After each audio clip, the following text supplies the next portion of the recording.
Welcome to story room. ഇന്ന് പതിവു സീരീസിലെ കഥയല്ല, പകരം വളരെ പ്രസിദ്ധമായ ആമയുടെയും മുയലിൻ്റെയും കഥയാണ്. കിക്കുമുയലിൻ്റെയും ബോസ് ആമയുടെയും കഥ കേട്ടാലോ? ഒരിക്കൽ പച്ചപ്പു നിറഞ്ഞ മനോഹരമായ ഒരു കാട്ടിൽ കിക്കു എന്നൊരു കൊച്ചുമുയലുണ്ടായിരുന്നു. വലിയ ചെവികളും തിളങ്ങുന്ന കണ്ണുകളുമുള്ള കിക്കുവിന് എല്ലാവരേക്കാളും വേഗത്തിൽ ഓടാൻ കഴിയുമായിരുന്നു. എന്നാൽ തൻ്റെ ഈ വേഗതയിൽ അവന് വലിയ അഹങ്കാരമായിരുന്നു. കാട്ടിലെ മറ്റു മൃഗങ്ങളെ കാണുമ്പോൾ കിക്കു എപ്പോഴും പറയുമായിരുന്നു, എന്നെ തോൽപ്പിക്കാൻ ഈ കാട്ടിൽ ആരുമില്ല. ഞാൻ വിചാരിച്ചാൽ ഒരു നിമിഷം കൊണ്ട് കാട് മുഴുവൻ ഓടിത്തീർക്കാം. ഒരു ദിവസം വനത്തിലെ തടാകക്കരയിൽ പതുക്കെ നടന്നു പോവുകയായിരുന്ന ബോസ് എന്ന വയസ്സനാമയെ കിക്കു കണ്ടു. കിക്കു ആമയെ കളിയാക്കിക്കൊണ്ട് പറഞ്ഞു, ഹലോ ബോസ്, താങ്കൾ ഇങ്ങനെ ഇഴഞ്ഞു നീങ്ങിയാൽ എപ്പോഴാണ് വീട്ടിലെത്തുക? എന്നെപ്പോലെ ഓടാൻ പഠിക്കൂ.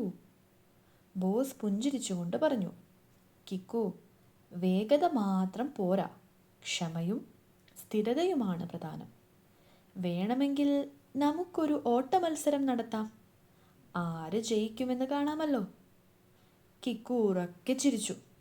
ഒരു ആമ എന്നോട് മത്സരിക്കാൻ വരുന്നോ? ശരി, നമുക്ക് നോക്കാം.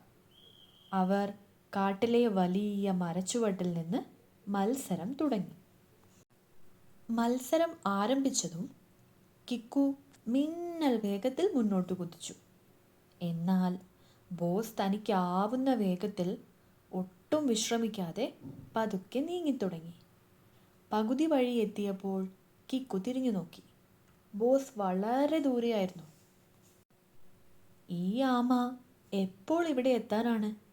കുറച്ചു സമയം എന്തായാലും ഈ തണലിൽ കിടന്ന് ഉറങ്ങാം എന്ന് വിചാരിച്ച് കിക്കു ഒരു മരത്തണലിൽ കിടന്നു. കാറ്റടിച്ചപ്പോൾ കിക്കുമുയൽ അറിയാതെ ഉറങ്ങിപ്പോയി. എന്നാൽ ബോസ് ലക്ഷ്യത്തിൽ നിന്ന് കണ്ണെടുക്കാതെ ഒരിടത്തും നിൽക്കാതെ പതുക്കെ നടന്നുകൊണ്ടേയിരുന്നു. അവൻ ഉറങ്ങിക്കിടക്കുന്ന കിക്കുവിനെ മറികടന്ന് വിജയരേഖയ്ക്ക് അടുത്തെത്തി. മൃഗങ്ങളുടെ ബഹളം കേട്ട് കിക്കുമുയൽ ഞെട്ടിയുണർന്നു. നോക്കുമ്പോൾ ബോസ് വിജയരേഖ തൊടാറായിരുന്നു. കിക്കു ജീവനും കൊണ്ട് ഓടിയെങ്കിലും അതിനു മുമ്പേ ബോസ് മത്സരത്തിൽ ജയിച്ചിരുന്നു. കിക്കുമുയൽ തല താഴ്ത്തി നിന്നു.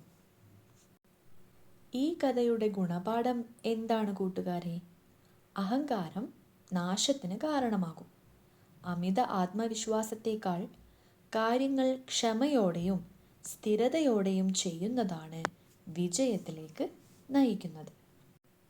ഈ ചിത്രകഥയിൽ മലയാളത്തോടൊപ്പം അതിൻ്റെ ഇംഗ്ലീഷ് പരിവർത്തനവും കൊടുത്തിട്ടുണ്ട്. കൂട്ടുകാർക്ക് ഇംഗ്ലീഷ് പഠിക്കാൻ ഇത് വളരെയധികം പ്രയോജനപ്പെടും. കഥ ഇഷ്ടമായി എന്ന് വിശ്വസിക്കുന്നു. ഇഷ്ടമായെങ്കിൽ ഈ വീഡിയോ ലൈക്ക് ചെയ്യാനും ചാനൽ സബ്സ്ക്രൈബ് ചെയ്യാനും മറക്കരുതേ. ഒരു അടിപൊളി കഥയുമായി അടുത്ത വീഡിയോയിൽ കാണാം.